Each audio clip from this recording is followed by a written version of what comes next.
Happy Friday and happy Fridays with Fidelman. I'm Cheryl Fidelman, life coach, creator of the Attunement practice, where I train my clients to heal trauma from their nervous system with my attunement practice. And today is Friday, May 31st, 2019. And today's topic on Fridays with Fidelman is dating and codependence. Now, this video may reflect some of the thoughts and ideas that I put out in my sex, codependence, and attunement video. Was that like 4 or 6 weeks ago when I put that one out?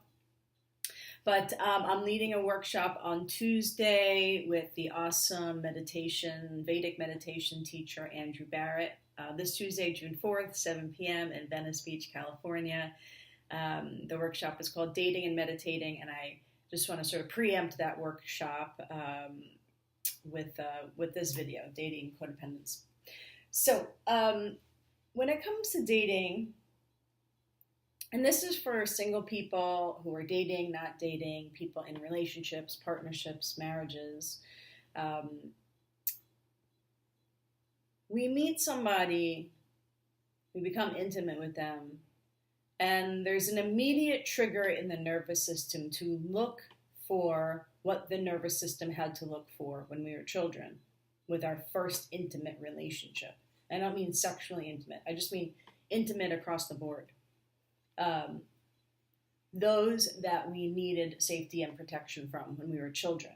And that gets triggered in intimacy. The more intimate the relationship, the deeper the trauma that gets triggered. The more intimate relationship, the younger the trauma, the younger the conversation. So, I like to tell people, if you don't want your traumas to get triggered, and if you don't see intimate relating as an opportunity to heal trauma, not just an opportunity, it's almost like there's no choice. Trauma is going to come up. You're going to get triggered. If you don't create that context for your dating or for your relationship and expect it to happen and know it's going to happen and have some level of skill set to work through that with the person and with yourself, then don't date and don't be in a relationship. Be alone. And that's a whole nother conversation. I might do a Fridays with Fidelman on just being alone, because being alone and not dating is really radical for some people. They don't want to be alone. Being alone is scary, or it means something about them, or if they are with somebody else, even if it's not even the person that is serving their highest and best, it's better than being alone, because it's having them not have to feel that which they feel when they're alone. They feel other feelings with another person, and they can point their desires and longings to another person, whether or not that person is fulfilling them or not. Because alone, we have a lot of desire, we have a lot of longing, some of us have a well inside us that is so intense and complex that we almost disassociate from ourselves in order to not experience the complexity and the depth of emotion, feeling, just the depth of the experience of being human. We almost can't even locate it or touch it. And so we avoid it and fill it with other people and other connections and sex. And the reason why I think the dating phase is really important is because it is the beginning. For some people, you date someone for a week, for 2 months, for 6 months. It's short term or it's a long term. You wind up marrying that person or having a child with that person. But the dating is the first phase in which we start, for us, codependence, in which we start putting our desires and longings on other people and making it their responsibility to fulfill what we need. And when we're dating, we don't even know them. It's almost like we should be trained to be with strangers. Because we meet somebody, we date them, maybe we have sex with them, and then all of a sudden there's this need for them to see us, validate our experience. There's a need that we have, for those of us who are people pleasers, to serve them, to wear a mask and not really show what we're really wanting or really desiring, or not show what is bothering us, or not really show our reaction, afraid of abandonment or afraid that we will abandon the situation. So we wear all of these masks, and these are all the masks that we had to wear in our childhood household in order to survive the psychological context of where we were living and where we were being raised. So there's so many acts that we play in dating, and the person that we're dating is a stranger. We have no idea where they've come from. We have no idea what their intention is. We have no idea what they want. They may not even know what they want. And we are putting all of our unresolved stuff on them like it's true. Like, I've had the experience, and I have clients who have had or are having the experience of, why isn't this person doing this? Or like, why isn't this person providing this thing for me? Or how come I said this and they said that?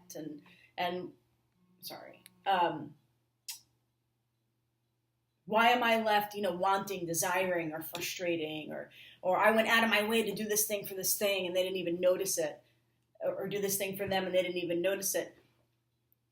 They are strangers, absolute strangers. And we regress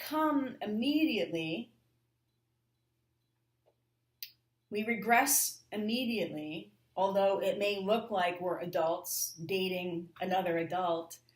But for those of us who have these really strong, unresolved, codependent tendencies, we become a younger version of ourselves in our adult form with another adult.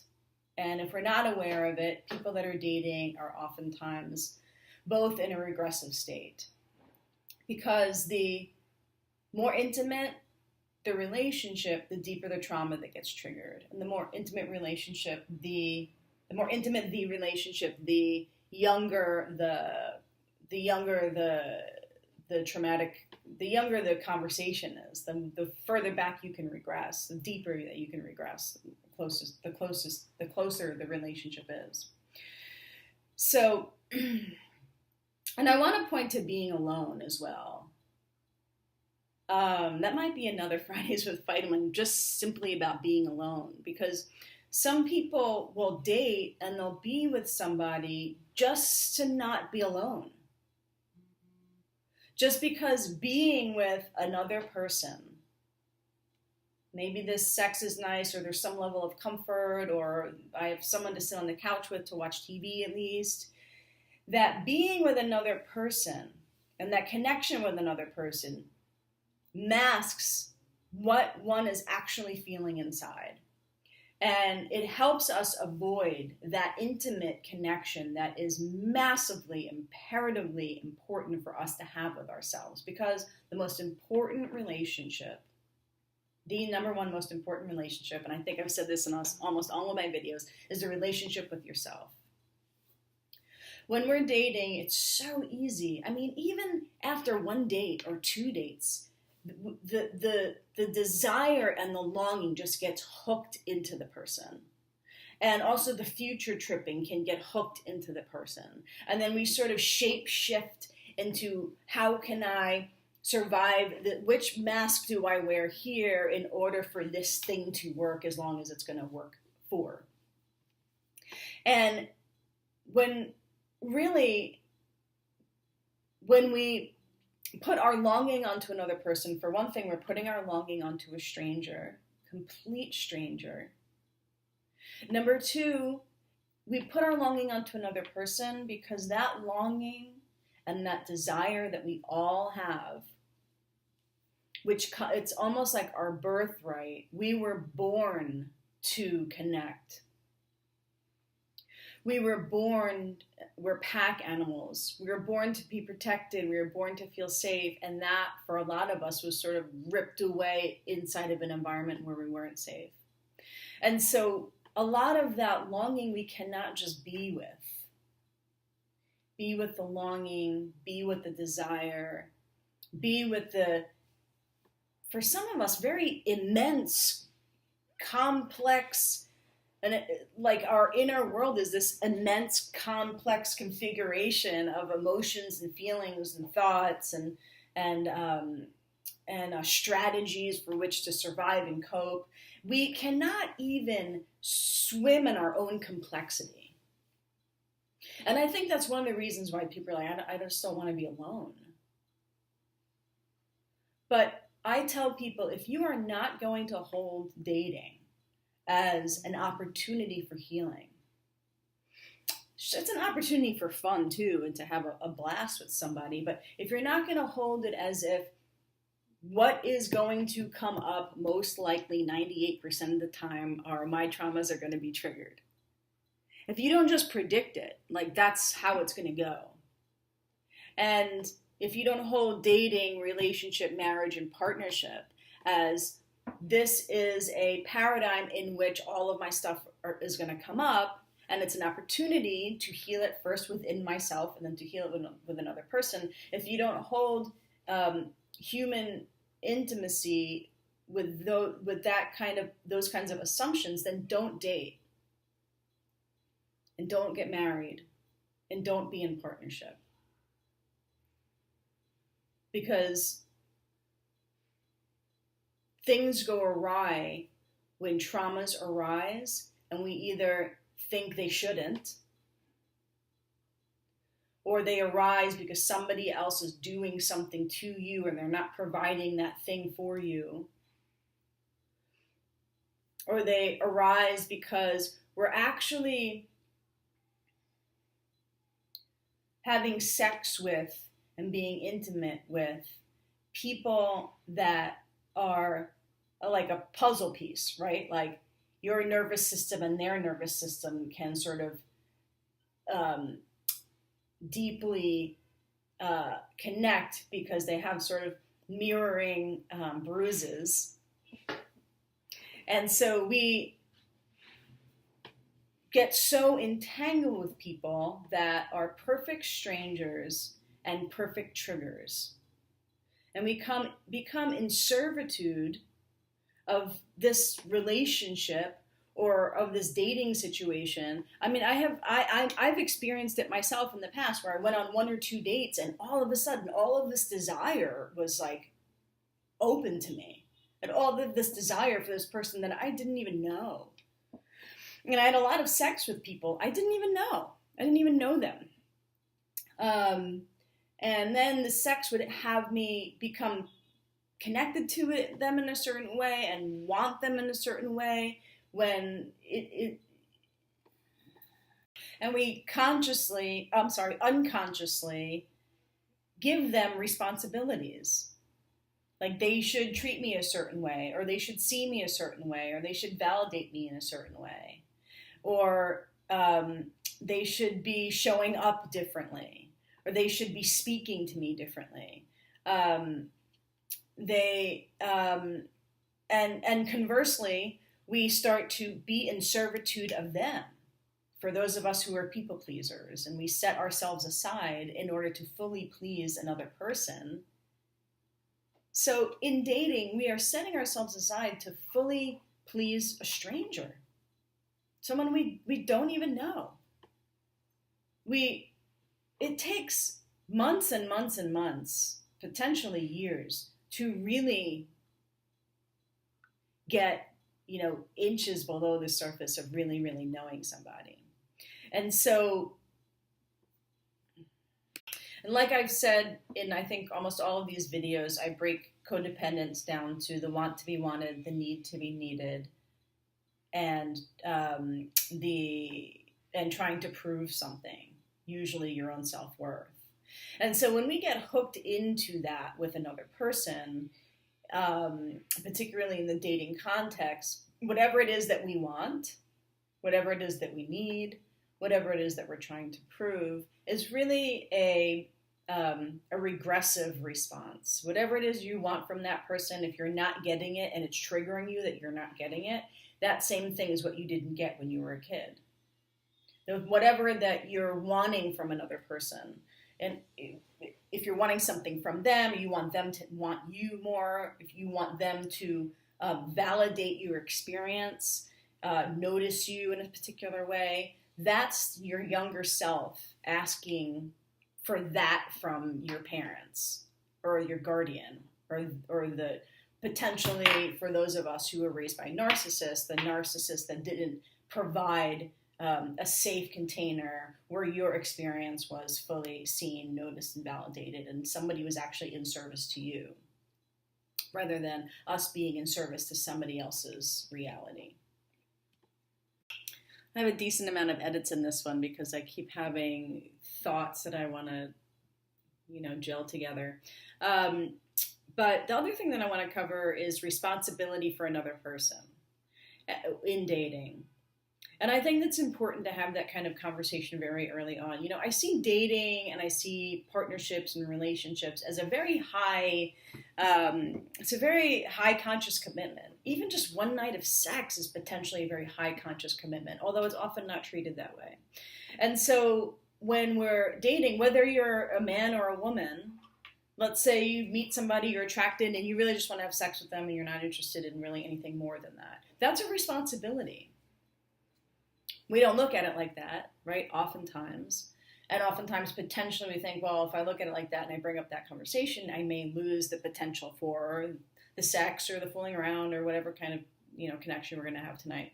But it really is the most responsible way to be with another person, especially if maybe you're bringing some sort of baggage to the table, or you have a particular desire that you want to get met, and will man or woman potentially manipulate the situation just to get our desire met, whether that desire is sex, whether that desire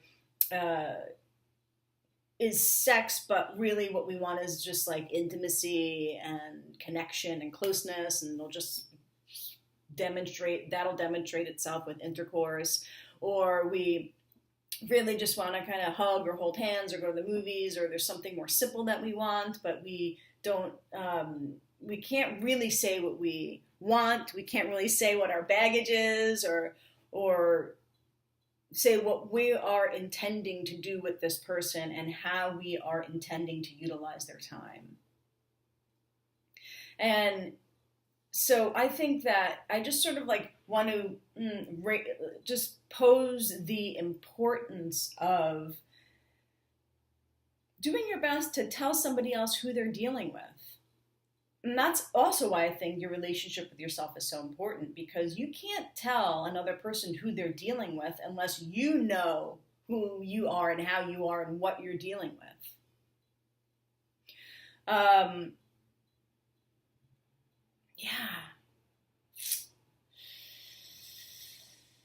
How do we pose those kinds of conversations?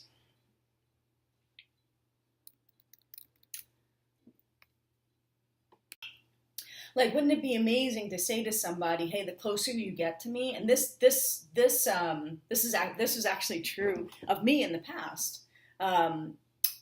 earlier on in my healing process, which would be amazing if I could have said to somebody "Hey, if you like me and it feels like we're getting close, I am going to fully protect myself, and it's going to occur like I'm moving away from you, and maybe I don't like you, but actually in reality, potentially the more I'm moving away from you, the more I like you, because the more closer we get, and this fear that gets triggered is a fear from my past, because my nervous system thinks I'm not safe, when in reality I potentially am safe with you, but I can't see that because I'm blinded by my own nervous system trigger. So just thought you should know that if I pull away, it may just be because I am being triggered to some trauma from my childhood. It's not because I don't like you.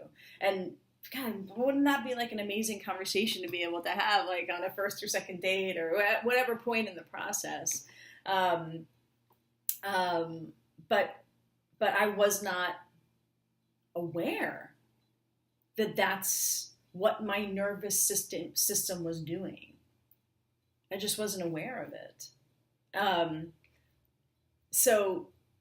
And that sort of paved the way for just a string of dysfunctional relationships, because I thought that what my nervous system was doing was real. And I thought that where the other person was falling short was actually real. And that the more they fell short, the more my need grew for them to not fall short. And all recreation of just how my nervous system was set up as a child. And um, I hold celibacy as a very high practice, and I've that might be another Fridays with Fidelman, celibacy, and maybe I'll put that in the aloneness one, because celibacy, my phases of celibacy have been so healing for me. They're intentional periods where I've done 4 months, I've done 6 months, I've done 10 months, where I really move away from temptation. I move away from flirting. I move away from dating. I move away from, flirting, because all of that energy that I hook into another person that creates desire and fantasy and wonder about how I'm occurring in my own sexuality. All the energetic ties with another person, even if I'm not even dating them. Celibacy has just been a huge, huge healer. They have been very specific phases of my life that I have sectioned out to strengthen the relationship with myself. I think that's it, guys. I can go on and on about this one. It's such an important topic because we want to bond. We want to bond so bad. We have this deep birthright desire, longing. It's our right to bond. In the Trust Yourself Summit, when I interviewed Chris Askew, she's amazing. I'm going to be working with her again. She said that we are actually set up to co-regulate. Our nervous systems are set up to co-regulate with another person. And I may misquote her when I say this, but we're just not trained to co-regulate with somebody else. We're trained to be dysregulated in the presence of somebody else. And it's not what we are innately designed to do. We want to co-regulate, we want to cohabitate, we want to partner. And the access to that is strengthening the relationship with yourself, which I will say 15,000 times is so important. I love you. Happy healing. If you're in LA, come to the Dating and Meditating Workshop in Venice on Tuesday night. And have a wonderful, wonderful weekend. And love yourself. Bye.